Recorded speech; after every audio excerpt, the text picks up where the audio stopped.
जिसका आज 162वां दिवस है।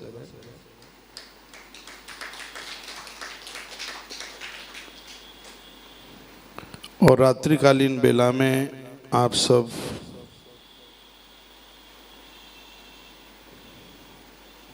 अपने अपने घरों में विराजित होकर इस वास्तु विज्ञान के इस अद्भुत प्रोग्राम को आप श्रवण कर रहे हैं, आप सुन रहे हैं। आपके हृदय में अनवरत चिंतन, अनवरत विचरण करने वाले मैं अपने प्रभु परमात्मा को वंदन प्रणाम करता हूँ। आइए, कल हम निवेदन यह कर रहे थे कि घर के माहौल को एक अद्भुत बनाने के लिए सिर्फ ईंट, दीवार और पत्थरों को बदल के ही काम नहीं चलेगा, थोड़ा अपने वातावरण को भी सुधारना पड़ेगा। जिस घर में लोग संगठन के साथ जीवन जीते हैं उस घर का आनंद ही अपने आप में कुछ अलग होता है। कल आप सुन रहे थे, स्वास्तिरणानी सेनानी प्रपन्ना नवई भिन्ना जात निद्राम लवंते न स्त्री सुराजन ऋतमापनवंती न मागा स्त्री माना न सूतई। इस श्लोक का अर्थ है, यदि इंद्र का बिछौना दे दिया जाए, इंद्र का बेडरूम दे दिया जाए। बताते हैं कि जितने भी धरती से लेकर ऊपर तक जितने भी बेडरूम बने हों, भवन बने हों, वास्तु शास्त्र के अनुसार इंद्र का भवन कुछ अद्भुत है। जहाँ जिसके बेड की लंबाई, चौड़ाई, बिछौना के रंग रूप से लेकर सबका वर्णन किया है। देवराज इंद्र का बिछौना दे दिया जाए, उसका पलंग बिस्तरा दे दिया जाए। जिन घरों में लोगों में आपस में फूट है, एक दूसरे से बैर रखते हैं, उनको इंद्र के बिस्तर पर भी नींद नहीं आएगी। ऐसा माहौल घर का बनाएं कि घर में फूट ना पड़े, एक दूसरे से द्वेष ना करें, तो ही ज़्यादा बढ़िया है। घर में जो बड़े लोग हैं, परिवार से, जाति से भय होना चाहिए। जिन लोगों को जाति से भय है वो गलत कदम नहीं रख सकते, अन्याय अपराध से बचेंगे। वो कहेंगे परिवार के लोग क्या कहेंगे, जाति के लोग क्या कहेंगे। लेकिन आज आदमी बिल्कुल निर्भय जैसा हो गया। कितना बढ़िया श्लोक है, संपन्नम गोषु संभ्राम्ब संभ्राव्य ब्राह्मणे तपः संभाव्यम चापलम स्त्रीषु संभावम ज्ञातितो भयम। इसका अर्थ है, जैसे गैयाँ अच्छी लगती हैं दूध से, गौ माता दुग्ध से बढ़िया है, लोग खूब उसकी खातिरदारी करते हैं, बढ़िया सा दूध देती है, ठीक से। ब्राह्मण अच्छे लगते हैं तब से, उल्टा पुल्टा खाने पीने से अच्छे नहीं लगते। वो संध्या करें तीनों कालों में, माथे पर तिलक लगाएं, चोटी रखाएं, धोती कुर्ता पहने, तो लोग वंदन, लोगों की तो बात छोड़िए, देवता वंदन करते हैं, उसको प्रणाम करते हैं। क्या सुंदर बात कही है। गौ अच्छी लगती है दूध से, और दूध की इतनी महिमा होती है कि दुधारू गाय का गोदान किया जाता है, उसकी महिमा अनंत गुनी बढ़ जाती है। क्यों? गाय की रौनक ही है दूध से, ब्राह्मण की सुंदरता है तपस्या से, और नारी की, स्त्रियों की,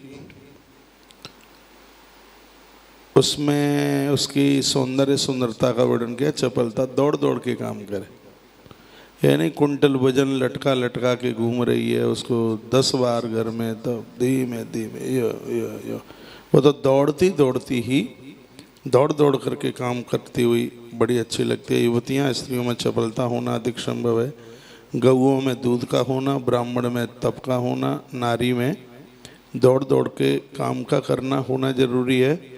उसी प्रकार से हर व्यक्ति के अंदर जाति का भय होना बड़ा आवश्यक है, परिवार का भय होना बड़ा आवश्यक है। ये आजकल के बच्चे ये गलत कदम अपनी मन मर्जी से जो ये विवाह करते हैं, ये कौन बच्चे करते हैं मालूम है?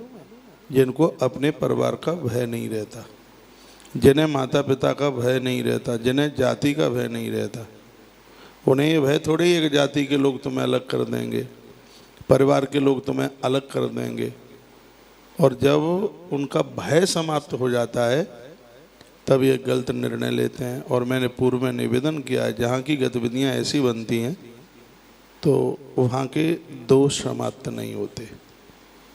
उन घरों में दिक्कतें और उन घरों में परेशानियाँ बनी ही रहती हैं। संगठित जीवन जियो, संस्कार के साथ जीवन जियो, चरित्र के साथ जीवन जियो, एक दूसरे के दुख पीड़ा आपदा को समझो।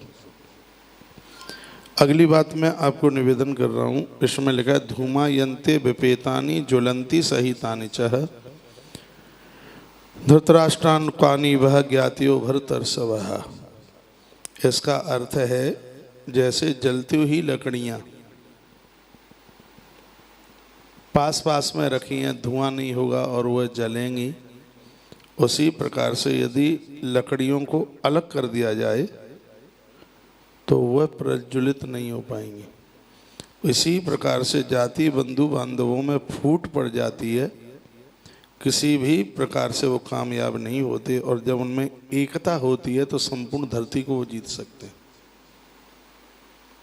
तो जिन परिवारों में भाई भाई में, परिवार में जिनमें एकता है, क्या स्पष्ट लिखा है, उस घर में तो वास्तु दोष नहीं टिक सकता। जिस घर में लड़ाई नहीं होती, जिस घर में कलह नहीं होता, जिस घर में झगड़ा नहीं होता, कोई दोष नहीं होता वहाँ पर।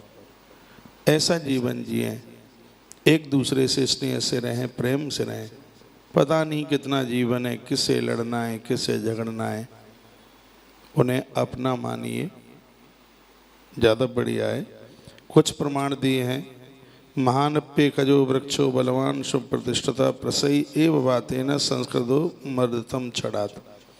इसका अर्थ है जो पेड़ वन में दूर अकेले में खड़ा है तो हवा के झंकोरे उसको पटक देते हैं, तोड़ देते हैं। सड़क के सहारे भी जो पेड़ अकेले खड़े हैं, आंधी और तूफानों में वह टूट जाते हैं। लेकिन वही वृक्ष वन में, वही पेड़ कई वृक्षों के साथ जो पास पास वहाँ कई भी वृक्ष हैं, हवा का तूफान कितना भी चलता रहे, वन में कभी पेड़ गिर के नीचे नहीं गिरता ही नहीं है पेड़, क्योंकि उसके अगल बगल में और भी पेड़ हैं। परिवार से अलग रहोगे तो उस अकेले पेड़ की तरह कोई भी तोड़ के नीचे पटक देगा, और वन के पेड़ों के की तरह पास पास रहोगे, नज़दीक रहोगे, यानी परिवार के संग संग रहोगे, तो किसी की हिम्मत नहीं है कि तुमसे कोई आंख भी मिला के बता दे। पांडवों के पास, प्रभु राम के पास यही तो था। रावण को मारना इतना साधारण नहीं हो जाता यदि वहाँ पर वो विभीषण टिका हुआ होता रहता तो। बात रावण और विभीषण की नहीं है, बात हमारी और आपकी है। परिवार में संगठित जीवन जीने की पूरी कोशिश कीजिए। पास पास बैठिए। भाई को बहुत बड़ी शक्ति कहा गया है, बहुत बड़ी ताकत, ऐसे बड़ी ताकत नहीं है कोई। और भी बड़ी सुंदर सी बातें कही गई हैं। एक बार जयकारा लगाएं, बोली बांके बिहारी लाल की, कृष्ण कन्हैया लाल की जय जय जय जय। न मनुष्य गुण कश्चिद राजन सदन ताम्रते अनातुरत्याद भद्रंते मृत कल्पा ही रोगिण। आदमी में गुण है क्या? उसके अंदर गुण क्या है? बस इतना सा ही है कि वो धन कमा लेता है। क्या है? बीमारियां, बीमारियों का पुतला है। कमियां खुद करते हैं, दोष ईश्वर को देते हैं कि घर में ये कमी है, वो कमी है, फला कमी है, ढेका कमी है। यदि सोने का समय, जागने का समय और खाने का समय ठीक नहीं होगा, हम रोगड़ हो जाएंगे, हमारा जीवन बर्बाद हो जाएगा। फिर आप घर को दोष देंगे तो आप देते रहिए। कल या परसों मैंने निवेदन किया है, भोर में जल्दी जागिए और सबसे पहले अपने घर का प्रमुख दरवाज़ा खोलिए। आपको पता है कि दिवाली की रात्रि को घर का मुख्य दरवाज़ा बंद नहीं किया जाता? मालूम है आपको? नहीं पता हो तो सुन लें। दिवाली की रात्रि को घर का प्रमुख दरवाज़ा खोला जाता है, पूरी रात खुला हुआ होता है। अखंड मिट्टी के सकोरे में दिया जलाया जाता है। जहाँ दिया जलाया है वहाँ पर घर का कोई व्यक्ति सोता है। रात्रि को दिया बुझ न जाए, क्योंकि रात को लक्ष्मी माता अपने पति नारायण के साथ आती है। ऐसी मान्यता है, ऐसा मानते हैं। आज रात्रि को भगवान लक्ष्मी नारायण आएंगे और गेट बंद होगा तो वापस नहीं चले जाएंगे। मन की श्रद्धा है, ऐसा सोचा जाता है। हाँ, वो तो छोटे से भी छेद में से निकल आएंगे, लेकिन हमारे हृदय की ये श्रद्धा है। उसी प्रकार से सुबह भी भगवान नारायण घूमने के लिए निकलते हैं। माँ सरस्वती उनके साथ होती है सुबह के समय में। उस समय आपके घर के कपाट खुले हैं, भगवान नारायण अपनी दिव्य कृपा की बरसात करके जाते हैं। अद्भुत कृपा की बरसात होती है। तो सुबह ऐसी आप आदत में बना लें कि आप सूर्य उदय से पहले बिस्तर छोड़ें। घर में झाड़ू बुहारी का काम है। एक दिन मैंने यह बोला है, जो भी भगवान को आप स्नान कराते हैं, आप घर में हवन करते हैं, हवन का धुआं छत से लेकर पूरे घर के कोने कोने में। एक दिन मैं बोल चुका हूँ आपको, घर का गंगाजल वास्तु दोष को दूर करता है, घर का यज्ञ वास्तु दोष को दूर करता है, गौ माता को चंदिया जिस रोटी वह वास्तु दोष को दूर, और घर में तुलसी है वो भी घर के वास्तु दोष को दूर करती है। कहीं आपने बाउंड्री के अंदर पीपल वगैरह लगा रखा है, बट लगा लिया है, कहीं कोई दिक्कत ना हो जाए तो उस पेड़ के पास एक तुलसी लगा दीजिए, दोष खत्म हो जाएगा उस जगह का। इतनी बड़ी महिमा है तुलसी की। लेकिन पता नहीं वो कैसे वैष्णव लोग हैं जो तुलसी ही नहीं लगाते। मैंने बहुत घरों में देखा, उनके घर में तुलसी मिलती ही नहीं है, तुलसी होती नहीं। वो महत्व ही नहीं जानते, न गले में तुलसी, न पूजा में तुलसी, न आंगन में तुलसी। तुलसी है ही नहीं उनके यहाँ। समझदारी नहीं है कि जानबूझ करके नहीं है, पता नहीं है। जहाँ पर तुलसी है वहाँ अकाल मृत्यु नहीं होती। गरुड़ पुराण में पीछे आप सुन चुके हैं, घर में यदि किसी व्यक्ति की मृत्यु हुई है, तत्काल उसको तुलसी के वृक्ष के नीचे ले लिया है, उसके ऊपर तुलसी की छाया पड़ गई तो दरवाजे पर यमदूत खड़े होंगे तो वापस लौट जाएंगे। तुलसी की सानिध्यता में जिसकी मृत्यु हुई है, यम के दूतों की ताकत नहीं है कि उस बॉडी को छू करके बता दें। ये तुलसी की महिमा है। घर में तुलसी को जल देते रहिएगा। कार्तिक का महीना आ रहा है, रोज तुलसी की प्रदक्षिणा कीजिए, तुलसी की परिक्रमा कीजिए। अब तो समझ लो पूरा साल उत्सवों में ही निकलेगा। कल से नवरात्रा आरंभ हो रही है।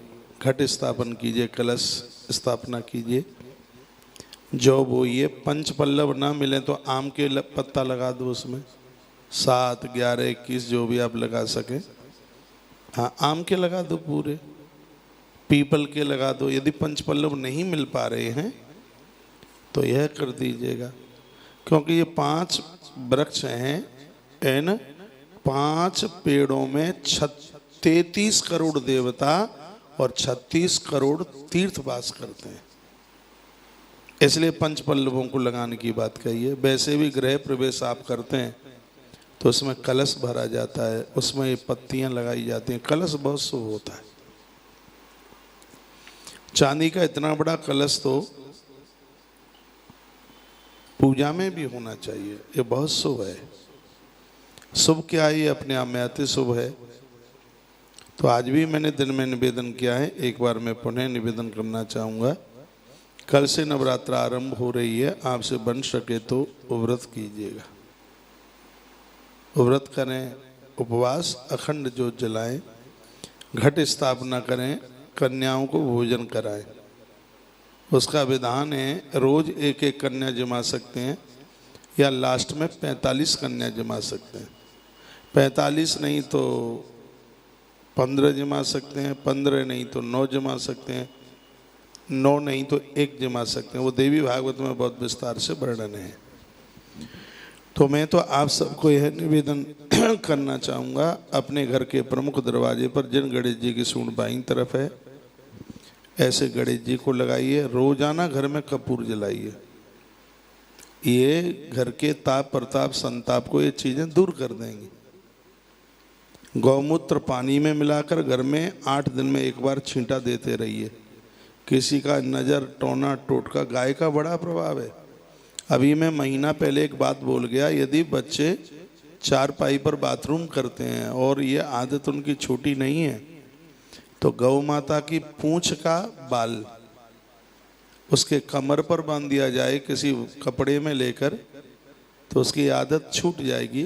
तो किसी माँ का फ़ोन था, पता नहीं भोपाल से था, कहते महाराज जी इतनी बड़ी कृपा हुई है गौ माता की कि मेरा बेटा 13.5 साल का हो गया और ऐसा कोई दिन नहीं था कि ये बिस्तर पर बाथरूम ना करता हो।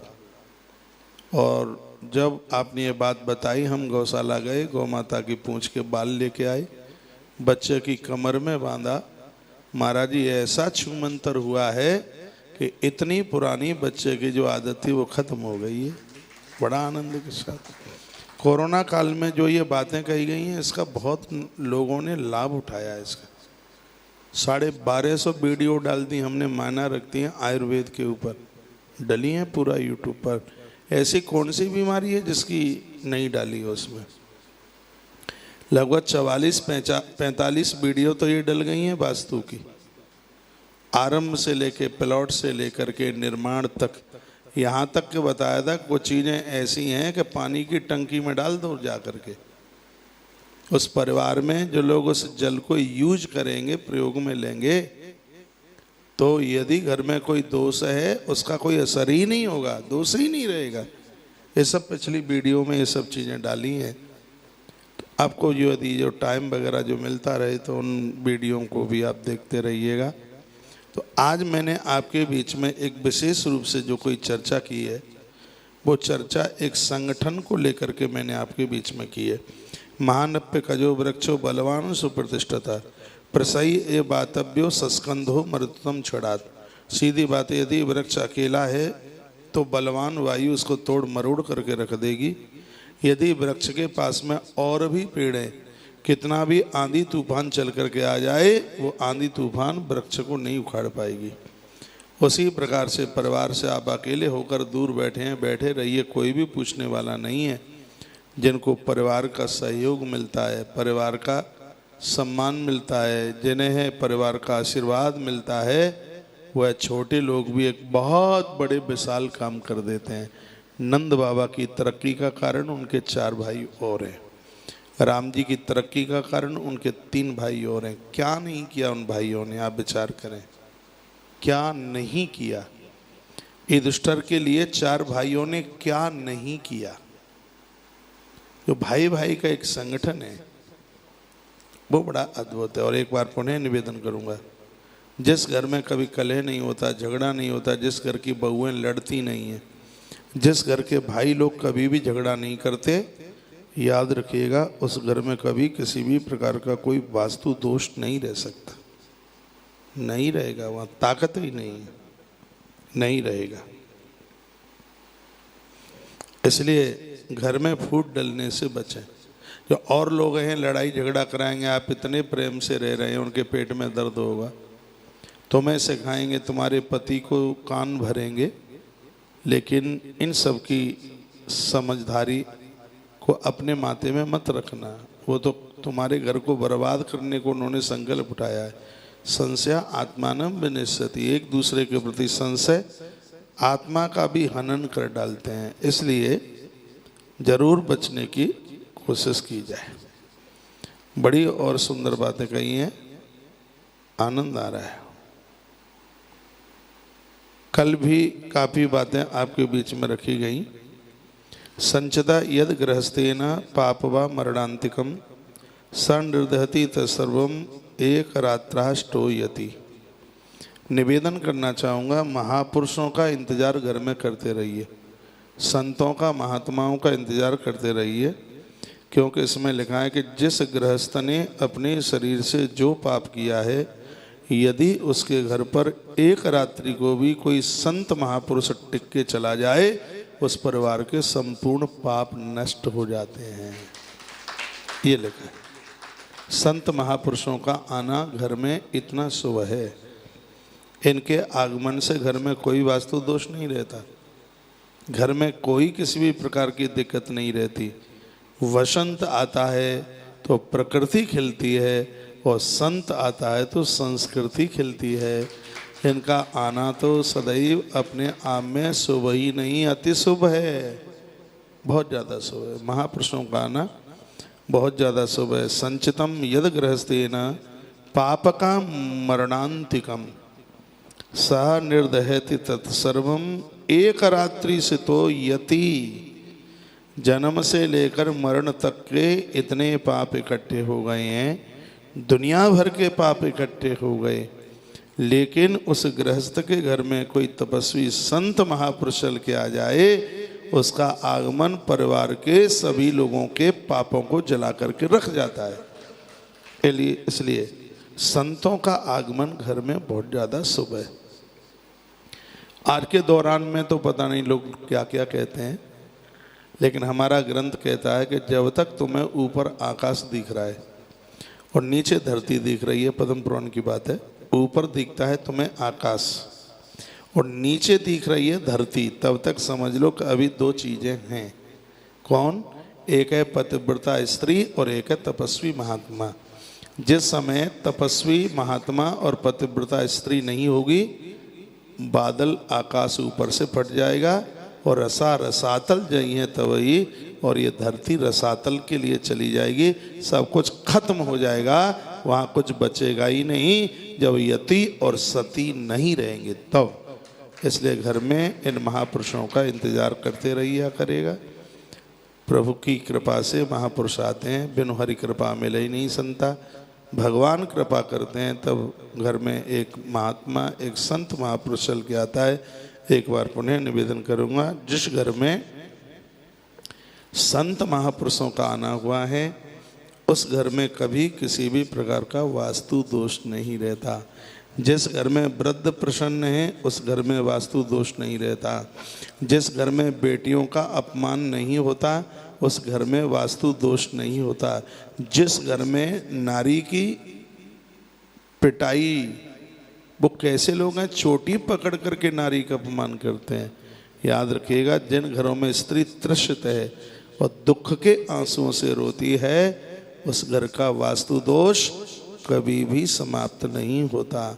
ये कुछ ये प्रमुख बातें हैं, इन बातों को हृदय में उतार लिया जाए। अपने घर को देवालय बनाइए, भगवान का मंदिर बनाइए और नित्य भगवान का यजन कीजिए। गौ माता को चंदिया दीजिए, आने वाले अतिथि का आदर कीजिए। आपका घर मंदिर होगा, आपका घर भगवान का धाम होगा। आज के प्रोग्राम में बस इतना सा ही, बहुत टाइम हो गया है। आज मैं भोर में बहुत जल्दी जगा क्योंकि अधिक मास का ये लास्ट का दिन था। और सुबह से देखो कथा कितने बजे छूटी थी। कथा दोपहर को छोड़ी, कथा 3-3:15 बजे मैं यहाँ से उतरा। 3:15 के बाद गया, एक ही जगह पर बैठ के फिर सीधे कथा में आया। फिर कथा को 9 बजे तक छोड़ा, जाके 1 घंटा भक्तों के फ़ोन सुने। यहाँ से जाके जिस जगह पर बैठा उस जगह से ही वापस आ गया हूँ। सत्य यही है, 3 बार सोचा था बाथरूम जाने के लिए, इतना टाइम नहीं मिल पाया। इतने में बच्चा कहता है कि 10:08 हो रही है। मैं दौड़ता इधर चला आया। तो आपको भी सोना है, आपको भी विश्राम करना है। तो बस आज इतना सा ही है। शुभ रात्रि। आप सबके लिए नवरात्रा मंगलमय हो। अधिक मास की खुशियाँ, प्रसन्नता, पुण्य आपके लिए पोटला बन करके प्रकट हो। भगवान बहुत बहुत आपके ऊपर कृपा करें। भगवान के चरणों में मैं ऐसी प्रार्थना करता हूँ। नवरात्रा की रोज़ बातें आपके बीच में मैं रखता ही रहूँगा। कल कालिका पुराण आरंभ हो रहा है। माता रानी का अद्भुत चरित्र है। माँ की जो अद्भुत जो महिमा है कालिका पुराण में बहुत विस्तार पूर्वक कही गई है। आज नरसिंह पुराण पूरा हुआ, इससे पहले ब्रह्म पुराण पूरा हुआ, उससे पहले नारद पुराण पूरा हुआ, उससे पहले गरुण पुराण पूरा हुआ, उससे पहले गणेश पुराण पूरा हुआ, उससे पहले विष्णु पुराण पूरा हुआ, उससे पहले नर्मदा पुराण पूरा हुआ, उससे पहले शिव महापुराण पूरा हुआ, उससे पहले श्रीमद् देवी भागवत महापुराण हुआ पूरा, उससे पहले वाल्मीकि